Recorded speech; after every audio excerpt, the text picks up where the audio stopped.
as someone who is a street level activist, as someone who is on the ground in the US, where we know there is a high availability of guns, and we know that mentally ill trans extremists are now moving towards taking out their enemies. Has this made you consider at all whether you're going to keep doing what you're doing? So I'll go to universities more for all the problems in the West. It's Big certainly time. And it's certainly ground zero for this trans delusion. Mm-hmm. But we cannot allow violence to silence us. Billboard Chris is one of the most interesting activists in the world because he found international infamy, and let's be honest, Chris, a lot of enemies too, simply by walking around key cities all across the globe with a very simple message about trans extremism and the need to protect our sexes. In the UK, over the past couple of weeks, he has had some fascinating interactions. Watch. Because it's, You don't think I should report that someone just threw a glass bottle at you me? can report whatever you want. It's definitely And you call wrong. that propaganda? You're using this now in your like. Yeah. In If they identify as trans. Yeah, she's not engaging. Oh, well done, mate. That was a fault. Police! Hey, police! Being a male is not a feat. It's just a biological reality. All And it's right. ultimately based on the gametes So that you're you designed to would, produce. so you would wear a skirt and a dress because you were still a male. A man wearing a skirt and a dress is 100% man. Hey, kill it, mate. Kill it. Keep walking. Glasgow, dickhead. The cop's just up there. Fucking shot. Don't give the city a bad name. So to all you neo-Nazis on Twitter, you're fake. You don't know what you're talking about. You want to blame everything on the Jews. Yet here I get nothing but support. That's the real world. Find out that they have male parts and they have more testosterone than a normal female, that would then make them a male. No, so it doesn't. So what makes you male or female is the gametes that you're designed to produce. So, Billboard Chris, so fascinating that even here in the United Kingdom today, with the change I think that has happened and the positive change that has happened on so many levels, you are still under attack. You're under verbal attack, you're under physical attack, for what? Stating biological realities? Yeah, so my campaign's all about protecting kids Yes. from the abuse, the greatest child abuse scandal in the history of modern medicine, without a doubt. The practice of trying to change the sex of kids with puberty blockers, cross-sex hormones, and surgeries. There has been progress in the UK. In England, they have put a ban in place for puberty blockers for new patients. Existing kids are still getting them, and they still want to do a clinical trial, experimenting on children, which is totally insane. They can't do that ethically, and it's completely unnecessary because there's no such thing as a child born in the wrong body. Puberty is not a medical condition, and we should never be stopping it.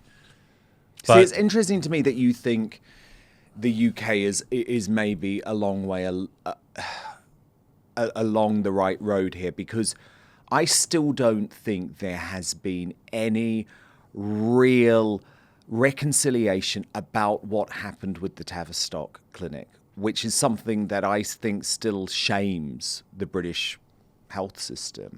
And these kids are still getting these drugs. The existing patients are still getting them, and they still want to do it to more. And they didn't ban the cross-sex hormones in England. They did go a step further under the SNP in Scotland and ban them for new patients. But you have kids going to Spain or going to Dublin to get these drugs, so they need to legislate a ban in place, and they need to make it so that parents can't go shopping for medicine across borders either, because this is child abuse. So let's go back to the start, okay? Because you're an ordinary dad Yeah. of two girls, is That's that right. right? And how old were they when this started? When I started my campaign, they were 8 and 10. They're 13 and 15 now. And did you see that this type of, I mean, how do you describe it, by the way? Extreme trans ideology or gender ideology? What definitions do you use? Yeah, I call this gender ideology, the belief that some people were born in the wrong body. I mean, some would call it a gender fantasy. Yeah, I look at this essentially as a cult. that has swept over the entire world, really, for sure the Western world, but this is going on in Eastern countries as well now. And this entire thing is based on a lie. There's no such thing as a transgender child. And when I first said that, that seemed to be a radical thing to say. But you know what? I've had tens of thousands of conversations out on the street. Nobody can tell you what it is. I say, what does it mean to be transgender? What does it mean for a girl to be a boy? Nobody can tell you. And ultimately, this just comes down to stereotypes. Stereotypes that the left would say are regressive and sexist. They would agree with my statement that there's no right or wrong way to be a girl or a boy. But then in their next breath, they say, well, this girl, she's more masculine. She likes boy toys and boy sports and boy clothes. So she must be a boy? What kind of absolute nonsense is this? This is one of the most insane things that human beings have ever done, trying to change the sex of children. We need to put a stop to it, but we need to go further. This ideology is the source of this evil, and we need to make it understood to the masses because they still have no idea what's going on. 100%. I mean, look, this one is very personal for me, actually, as a gay man, because I know that if I had been alive 2 decades later, right, as with this crazy gender ideology spreading, I just know, and I've spoken to my parents about it, and they said, don't worry, Dan, we would never have gone down that path. But I worry because I know there would have been a crazy woke teacher who confused the fact that I was clearly a young gay kid with the fact that I might want to be a woman. And I really worry about that. I really believe it would have been a possibility. And I also have a lot of lesbian friends who feel that exactly the same thing would have happened to them. So I feel this personally because I understand that I would have been at threat of being left in the wrong gender, of my body being effed up by this horrible ideology. So I feel this one very personally, but talk to me about your own experience of where the billboard came from. Were you worried that your own daughters were being pushed some type of gender ideology? So I first learned... Canada's mad. I mean, Canada is pretty woke and crazy in a lot of ways. If you're enjoying what we're doing here on Outspoken, please consider joining our thriving community over on Substack, www.outspoken.live. You can sign up completely for free, but Substack is so important to me. It is a free speech platform. It protects me from big tech cancellation. Plus, you get to communicate directly with me. Head on over www.outspoken.live, enter your email address, and sign up today. Yes, Canada is pushing this hard in every institution.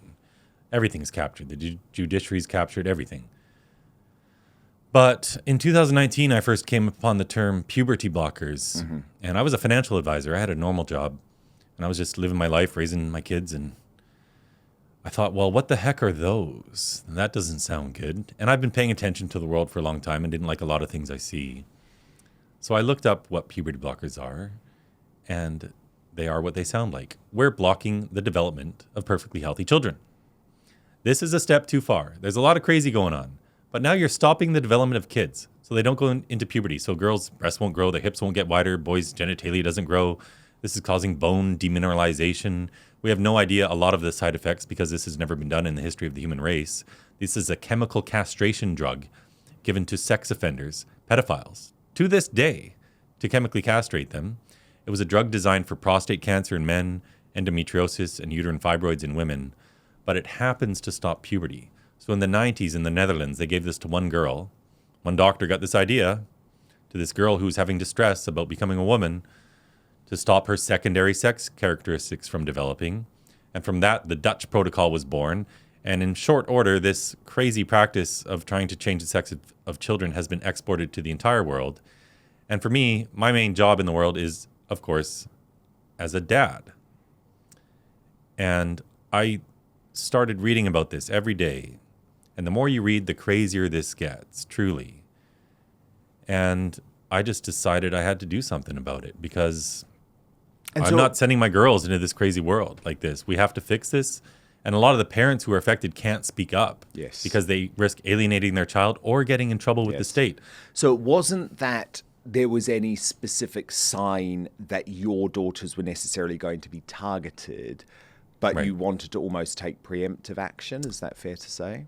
Well, at first, I wanted to learn all about it because anyone, especially children, are vulnerable to ideologies that come for them in school or whatever. So I wanted to learn all about it so I could protect my kids, educate my kids as well.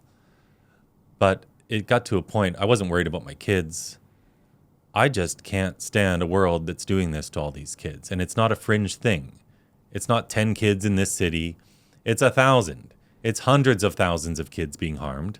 Just a few weeks ago in the US, a report came out and over 700,000 children between 13 and 17 years of age now identify as trans or non-binary.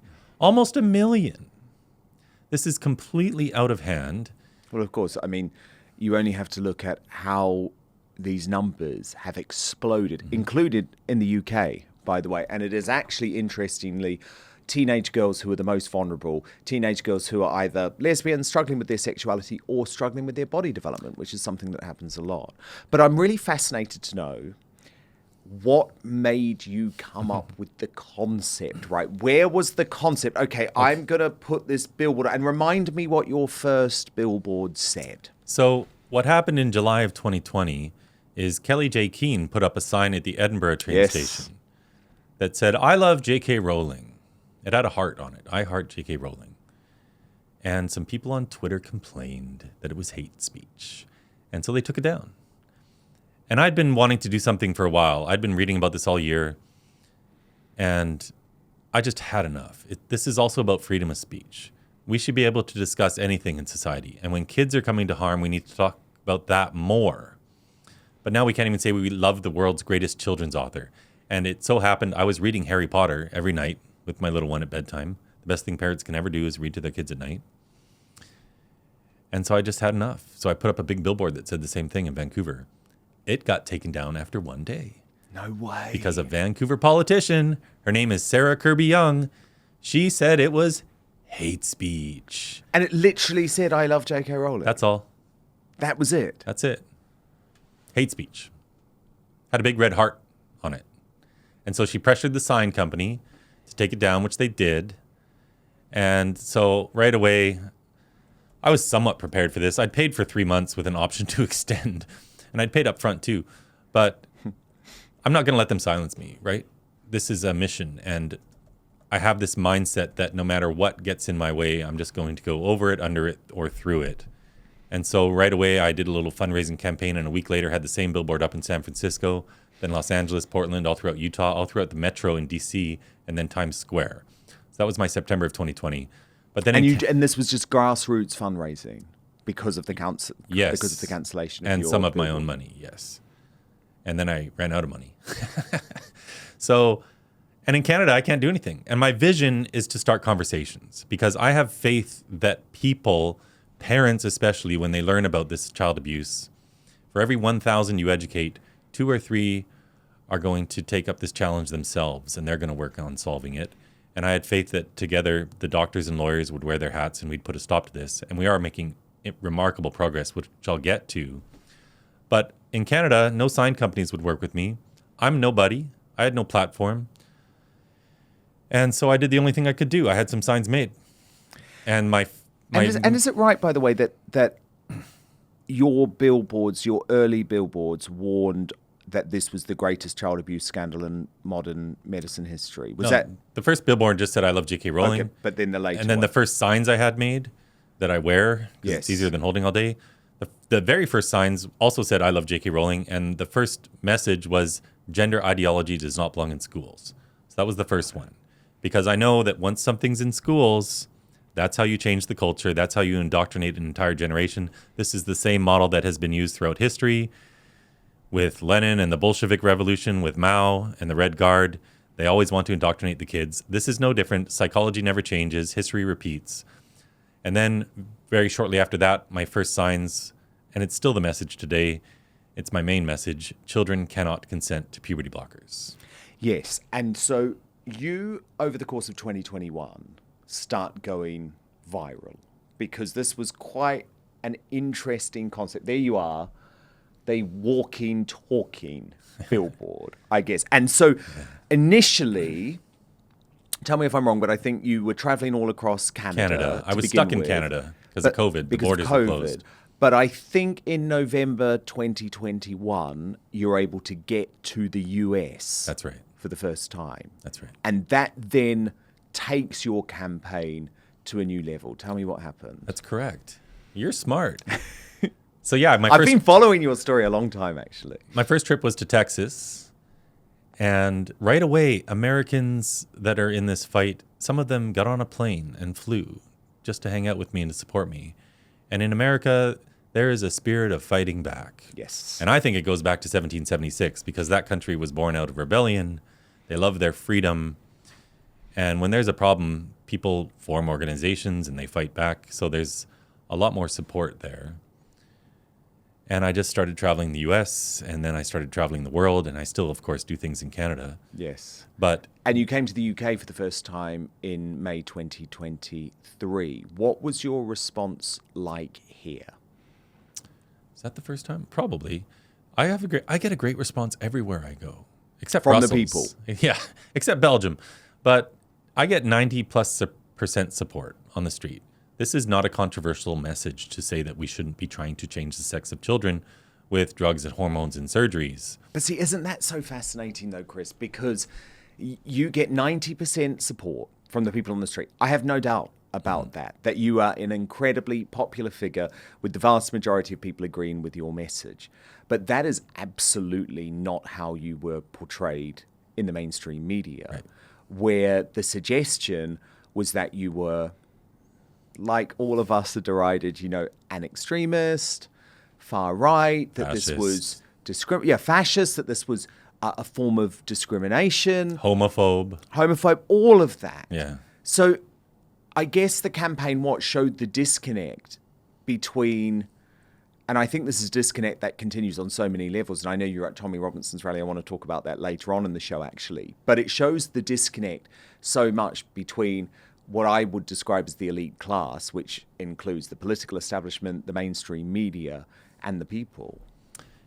Yes, so I suppose one of my skills is that I stay very calm in the face of assaults and screaming and all of that. It really doesn't bother me. They're doing me a favor because they are exposing how radical and rude and crazy they are. And if you know nothing about the arguments from either side, from me or them, and I'm calm and professional and polite, and they're awful, well, I'm already winning. So that's powerful. And it's far more powerful to just take the abuse than it is to fight back. Now, if I have to defend myself in a life or death situation, I will, of course. But it's much more powerful just to take the abuse. It is, but of course, what has happened over the past few weeks, Chris, has had a chilling effect on so many people doing activism like yours. I am, of course, referring to the political assassination of Charlie Kirk, who you could argue was doing quite a similar thing at universities to what you were doing on the streets. And we cannot back away from the fact, and I do want to discuss it in detail, that a lot of the violence that seems to be coming in Western society now is from trans activists. There's a whole load of examples of this, including the shootings in the US. And of course, at the very moment, or moments after Charlie Kirk had spoken about that, was when the fatal shot was fired at him at the Utah University. So I really want to get into this, but can I just ask you first how this impacts you on a personal level as someone who is a street level activist, as someone who is on the ground in the US, where we know there is a high availability of guns, and we know that mentally ill trans extremists are now moving towards taking out their enemies. Has this made you consider at all whether you're going to keep doing what you're doing? Every day, we're not just consuming news, we're being conditioned by it. Headlines aren't written to inform, they're engineered to provoke outrage, shape loyalties, and drive clicks. What's sold as reporting is too often a carefully packaged narrative crafted to steer the way we see the world. It's not just the journalists. Behind them are corporate owners, political operatives, and algorithms deciding which stories dominate the conversation and which ones vanish without a trace. The result? A public that's divided, misled, and increasingly skeptical of what truth even means. But there is a way to break free from the spin. Ground News brings together headlines from over 50,000 sources across the globe. But what really makes it powerful is the transparency. You don't just see the stories, you see the political bias behind every source, the ownership ties, and the coverage breakdown across the spectrum. That's why over 1 million people have downloaded Ground News. Even the Nobel Peace Center praised it as an excellent way to stay informed, avoid echo chambers, and expand your worldview. And you can see for yourself at ground.news/outspoken. Now, my favorite feature is the blind spot feed. It shows you which stories are blowing up on one side of the aisle, but barely mentioned on the other. It's the clearest way to see media bias in action. So let's look at a recent story that the left is ignoring. Pennsylvania Senator John Fetterman accused Democrats they have forgotten why we lost in 2024, urging the party to avoid a government shutdown that would harm Americans. The right frames this as a rebuke of his own party, as Fetterman has broken with progressives on numerous issues, including on Israel, and in not referring to Trump as an autocrat. On the other side, the right is mostly ignoring that Canada's Prime Minister Mark Carney has paused a 2026 electric vehicle mandate and announced a new Buy Canadian policy as it adjusts to US tariffs. The left frames Carney's decision as a betrayal of climate initiatives while simultaneously applauding his focus on affordability. With every story, Ground News shows you the entire spectrum of who's reporting from left, from right, from the centre, how reliable each source is, and who owns each outlet. It's everything the corporate press doesn't want you to see. And right now, you can get 40% off the Vantage plan, which gives you unlimited access to all the features I personally use for less than a cup of coffee. Just visit ground.news/outspoken, click the link in the description box below, or scan the QR code on screen. That's ground.news/outspoken. But now, back to the show. So I'll go to universities more. Wow. I've been going to lots of universities. I've been to 50 of them, approximately, 40 or 50, because I've always known that's ground zero for all the problems in the West. It's Big certainly time. And it's certainly ground zero for this trans delusion. Mm-hmm. But we cannot allow violence to silence us. So of course I'll try to be safe if I can. I don't have money for security or anything like that. I'm also not Charlie Kirk. That man was on a track to be president one day, and they know it. I knew Charlie Kirk a little bit. I've been on his show a couple times. Actually, when he gave his opening speech at AmFest 2 years ago, he borrowed one of my expressions, which is that there are two sexes, 0 genders, and infinite personalities, because that just sums us all up. And he was doing such an amazing job, and he's modeling how to talk to people. We just do it civilly. We need to stop viewing people as enemies and just view them as human beings. And so the mainstream media can say all they want about you're a homophobe or transphobe or whatever. But with the power of social media today, anyone who wants to know who you truly are can just see it for themselves. And I don't worry about what all the haters say. They can write hit pieces about me all day long. I'll post their hit pieces myself just to show how ridiculous they are.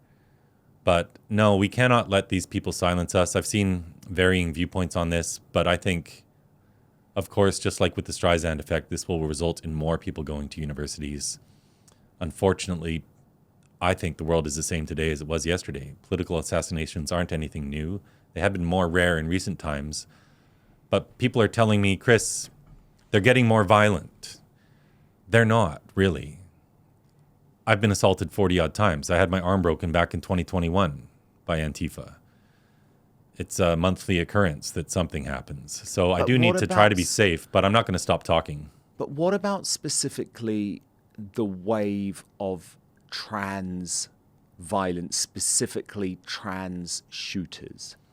Which that is now, on the uptick, yeah. Yeah, because, I mean, if you look at the tiny proportion of the population that is trans, compare that to the number of shootings, it definitely feels like there is a violent radicalization that is going on within the trans community. And obviously, you're face to face with the trans community a lot. Have you noticed that? Do you sense this increasing violence? And what's behind it? Because I've heard lots of debates that a lot of this could be down to the medication. For example, this crazy medication which you've been fighting against could actually be leading to some of this violence. So there's a lot to this answer. Now, you have young people who are being affirmed with a delusion. They're being affirmed that they are a special class of individual called trans. What trans means, nobody can really tell you. It's really a meaningless title. We're all girls or boys, men or women. And an effeminate man is not a woman. He's a man. He might not be the most masculine man, but he's a man. 100%. But we have all these people now who are believing that they're trans and that they're oppressed and that people like me are out to get them. We're out to genocide them. So you have these mentally unstable people who are on drugs. We don't know what all these cross-sex hormones are doing to them, but often they're also simultaneously on SSRIs or other medication, or they're doing hard drugs, illegal drugs, etc. And the left is pushing this narrative, they're pushing this propaganda that we're out to get them. So they feel like they're under attack. And these are mentally unstable people. So all these politicians and all these mainstream media folks share some responsibility in the big picture for this environment that they're creating. But they have always been extremely unhinged towards me. They have always tried to silence us by any means possible. And I think that's why it is so much more important to speak up. Because this is ultimately an ideology that's harming our children. And even though the Tavistock has kind of stopped it here in England, we have so much work to do because the ideology itself is still raging, as we've seen just from a few videos this week. And I have a lot more that I haven't even uploaded yet. Do you believe that being trans is a mental illness? So I say nobody is trans. Or thinking you're trans is a mental illness. Well, what's going on with these people, and if you look at the Cass review, which Dr. Hilary Cass wrote. Yes, and that's obviously what led to the eventual closure of the Tavistock Clinic. That's right. So 70% of those kids at the gender clinic here in England had 5 or more mental health comorbidities. So they have borderline personality disorder often, or a mother with BPD. There's an older study that showed 52% of moms had BPD. These are kids overwhelmingly who have autism. These are kids, majority of whom have had sexual abuse. All these things are going together. ADHD, they're cutting, they have eating disorders. They're in state care. More than half of these children had one parent who was missing from their lives. So it's just struggling kids.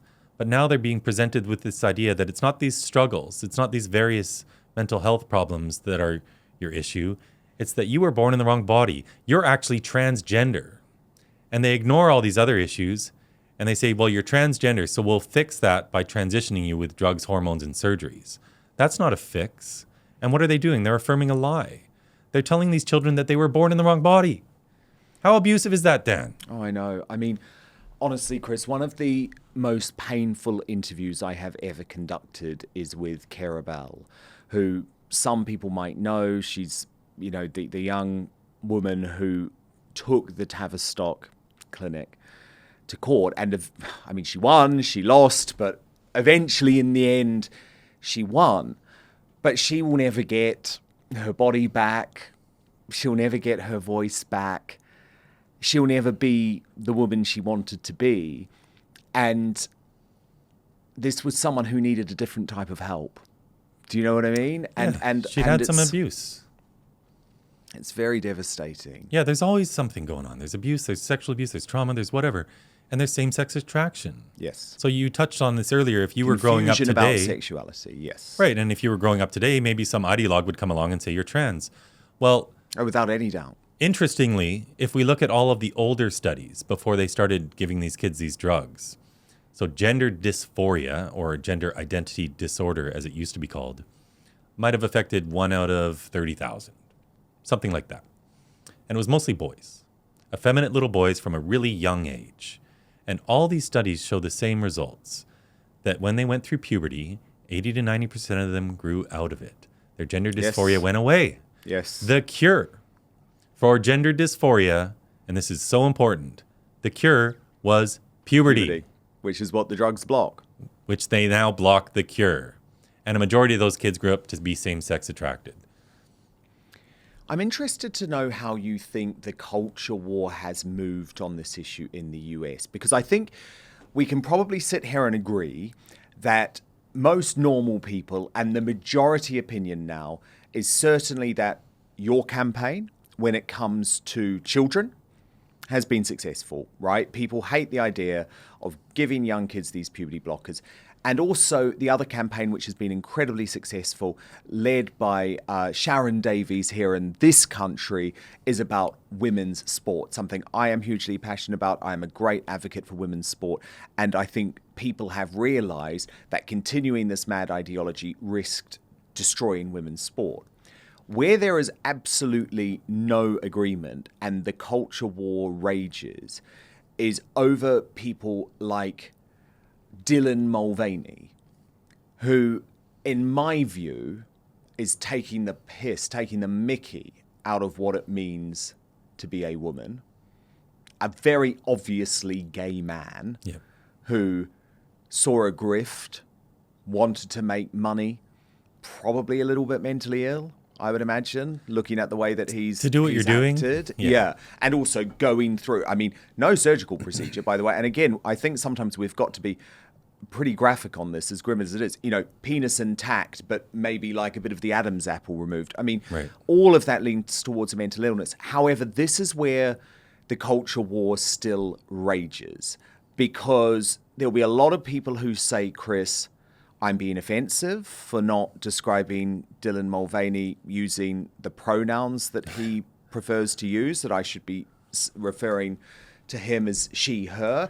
And what's interesting is my development on this is quite similar to that of Megyn Kelly, who's been very open about this. And I believe you've been on her show. I've seen you on there before, and she's become a real advocate on this issue. But a bit like me to begin with, it was like, well, I don't really believe in any of this, but okay, you know, if Caitlyn Jenner, someone who I'm very fond of and who I've had on my show lots, wants to be called she, what harm is it? So can you just talk me through like where the culture war stands now and how you feel about this whole debate over the pronouns and what respect we should have for how people want to be identified?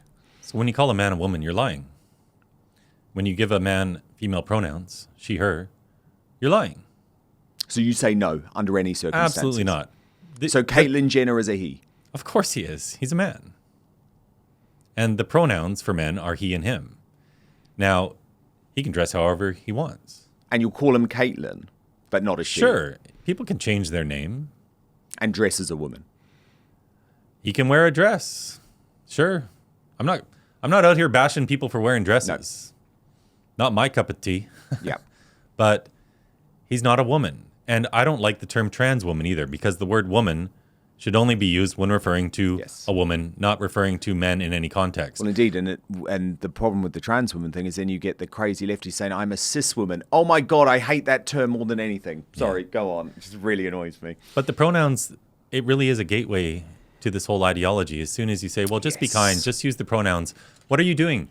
You're lending legitimacy to a cultish movement, a quasi-religious movement that teaches that children are born in the wrong bodies, that some of us are born in the wrong bodies, that some of us are this alternate state called transgender. No one can tell you what it really means to be transgender unless they get to these regressive and sexist stereotypes. But you're lending legitimacy to this. You are saying the emperor is clothed. You're saying the naked emperor actually has this beautiful, magnificent golden robe. Isn't it glorious? You're affirming a delusion is what you're doing. And as soon as you do that, you lend legitimacy to an ideology which spreads via social contagion, because people are very vulnerable. The human mind is easily manipulated. And as soon as you put an idea out there that this exists and this is true, other people will grasp onto it and they'll start to do it too. And that's what we're seeing. That's why we have this explosion. This wasn't a thing when I was growing up. No, absolutely not. But then Dylan Mulvaney, I guess you could argue, maybe did as much good as a campaign like yours, because actually people saw, no, this is offensive to women. You know, he's putting on It's some making a mockery lipstick. of them. Exactly. Yeah. And actually, being a woman isn't about putting on a lipstick, putting on some lipstick, dyeing your hair, even getting rid of your Adam's apple. That doesn't make you a woman. So do you think that actually maybe had the opposite effect of what trans activists hoped that it would? Did you notice a difference after Dylan Mulvaney? Because I sort of viewed that as one of those red lines, and it was sort of crossed in a way. It was at the same time as Leah Thomas, which is another one of those red lines. And Riley Gaines obviously became a real hero in the same way that Sharon Davies had here in the United Kingdom. She was sort of making the fight in the US. It was almost felt like there were those red lines where maybe some people who in the past had been tolerant and been on the Be Kind bandwagon sort of thought, well, actually, no, because what you're doing now is making a mockery of women. You know, Dylan Mulvaney, all of that ridiculous camp acting, gay man acting, and Leah Thomas, you know, getting his penis out in front of Riley Gaines in the changing room. Yeah, and my friend Paula Scanlon, who was on the same swim team as him at UPenn, and I think they had something like 9 practices a week. So in and out of the changing room, it's 18 times a week this man's changing in front of them. Look, he knows that's wrong. He knows he's intruding on their privacy. He knows he's upsetting them, and he does it anyway. No decent person does that. And so in the overall trans umbrella, you have these 3 typographies. You have these middle-aged men with a paraphilia or a sexual perversion called autogynephilia. This breaks down to the 3 root words, auto, gyno, and philia, which are self, woman, love. They get aroused by the idea of being a woman and getting into their spaces. So for some trans people, you're saying that there is a sexual motivation behind what they're doing? 100%. Now, I don't call them trans people, and I'm just such a stickler on this. Yeah. I'm sorry if it's annoying. I just call them men because that's what they are. And I think So we need for to get back some- to reality. So with some men dressing up as women? Yeah. That's For some of them, it's a sexual thing. And then you get for all or for some? For some. For people like Dylan Mulvaney, you have these hyper gay individuals. They're not always like him. I mean, he's a narcissist and all that too. But you can read some of the stories of these detransitioners where you have a 25-year-old gay man who was convinced as a youngster that he was trans. And so he was put on puberty blockers. And maybe he had sex reassignment surgery done as well, which doesn't reassign sex, but what it does is it castrates him and they invert his penis. And I don't want to get too graphic here, but for the boys who were on puberty blockers, they don't have enough tissue to do that surgery. So what they'll do is they'll cut out some of their colon or some of their peritoneum, their abdominal lining, to do the surgery. I mean, we're talking about really crazy stuff here. It's just horrendous. But you get some of these young men who maybe their family didn't approve of them being gay, and so they believed they were trans, or this society just got a hold of them, this cultish movement got a hold of them, and they believed they were trans, when really they're just gay. And now their bodies have been harmed for life when they would have been just fine and grown up to be totally mutilated. totally fine gay men. So you get that as well. You have this gay component where it's conversion therapy of gays, just like in Iran, where you can't be gay, but it's the number 2 country in the world for sex reassignment surgery. Trans ideology is one of the most homophobic ideologies in the world. 100%. And it's always something that I've been acutely aware of. But I guess what's been so interesting over the past few years is that I used to live in a naivety because this wasn't a big deal. You know, it wasn't something that was happening very often.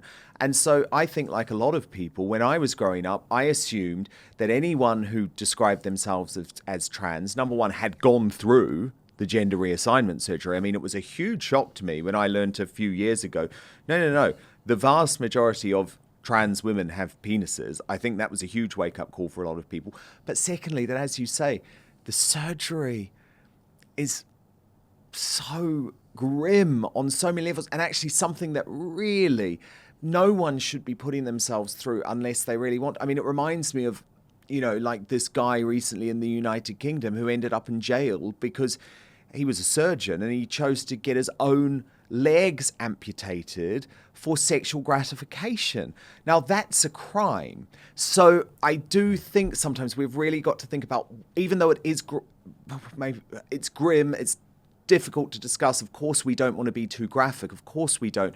But sometimes it is important to think about some of the practicalities of this and realize why it's actually a kind thing not wanting to put someone through this, especially not wanting to. I mean, I'm a freedom of choice guy, but no one who is a young person or a teenager or hasn't gone through puberty should be wanting to have themselves put through something which is, in a lot of ways, bodily mutilation, which can never be reversed.